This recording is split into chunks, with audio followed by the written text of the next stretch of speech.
Hey now, what is up everybody? My name is Mike Brown, aka ReviewKingMB, and I just got back from the theaters after seeing in IMAX Rampage. Rampage is a 2018 film that is kinda sorta based on the video game with the same name. At least when I was a kid, I used to go to the arcade and play a game called Rampage where you would pick a human who would then turn into a big giant monster, and you would try to destroy the city and the buildings as much as you can. That was a fun game.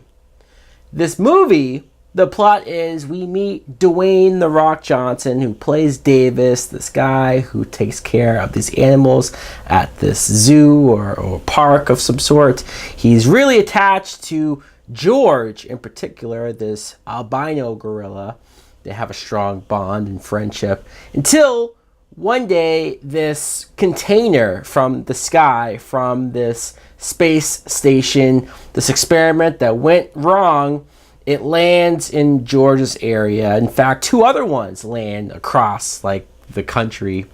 And these animals get affected by this container, by this gas, by something that changes them, transforms them into this big, huge, hulking, giant monsters that are full of rage. So as they go out and destroy the city, The Rock, along with a bunch of other people, have to try to stop them. Now, what I thought of Rampage was, it was okay. And I say okay because look at this movie, look at the premise, look at the trailer. What more did I expect from a movie like this other than massive destruction and chaos and monsters, animals, destroying things? That's what I wanted. In a lot of ways, that's what I got. So in that respect, the action department, A+.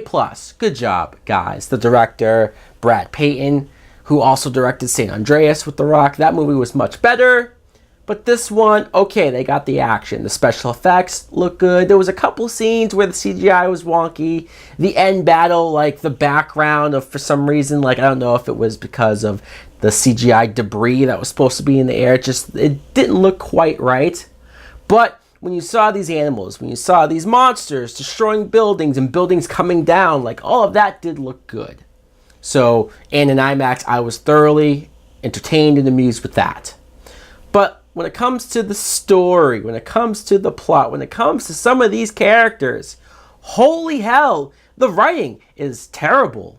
It is just, if this wasn't The Rock in the main starring role, this movie would be unwatchable. It would suck. The Rock is one of those guys who can come in and just bring his natural charisma, his natural personality. He's very likable. He obviously is a character who has a heart with George, but he can also tell some jokes. He can also be the guy who, when he has to beat people up, he looks believable and he makes it work. The one line where he's choking the guy with his arm and says, "That's a pretty big arm, don't fight it." Like, that was good. But let's talk about some of the other characters. Naomi Harris, I do like her just in general, and she wasn't bad in the movie, but her character was just sort of here. She was here to tell The Rock everything that's going on with the experiments and basically just, hey, here's exposition. That's my character, exposition. Jeffrey Dean Morgan plays an agent who, I swear, this must have been in between him shooting The Walking Dead because he's Negan. He's playing this Negan character, but just with a suit on. He even has the lean and the accent, and just, I'm like, wow, dude. Really?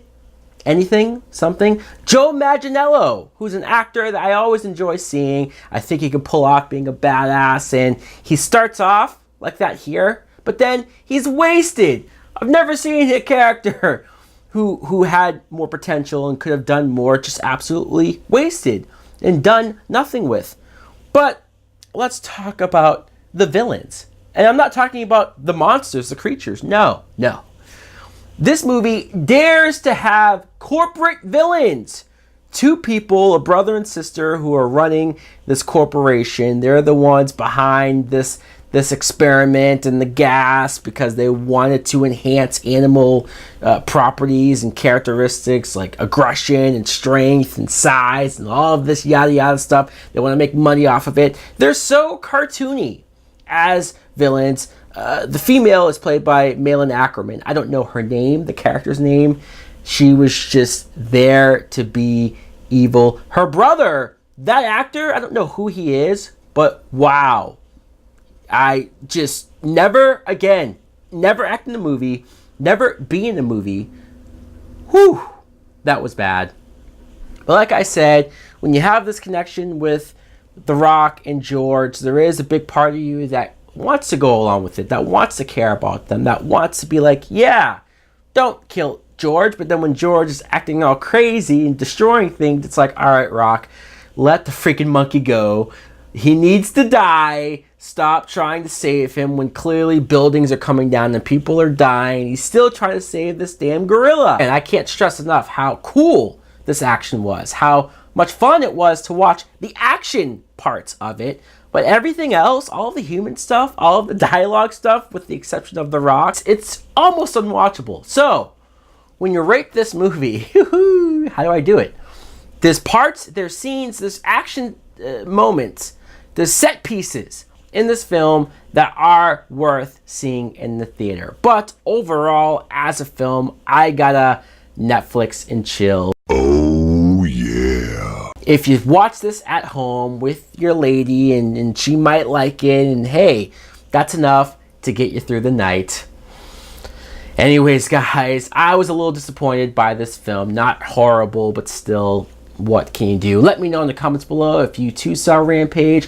What did you think of it? Did you love it? Or do you understand why I just couldn't fully get behind it? Thanks for watching. Like, comment, subscribe. Later!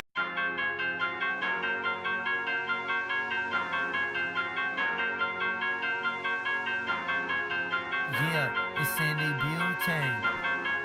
It's in the butane. Yo, okay. Yo, it's butane. I never give up, in God we trust, and it's a must that I won't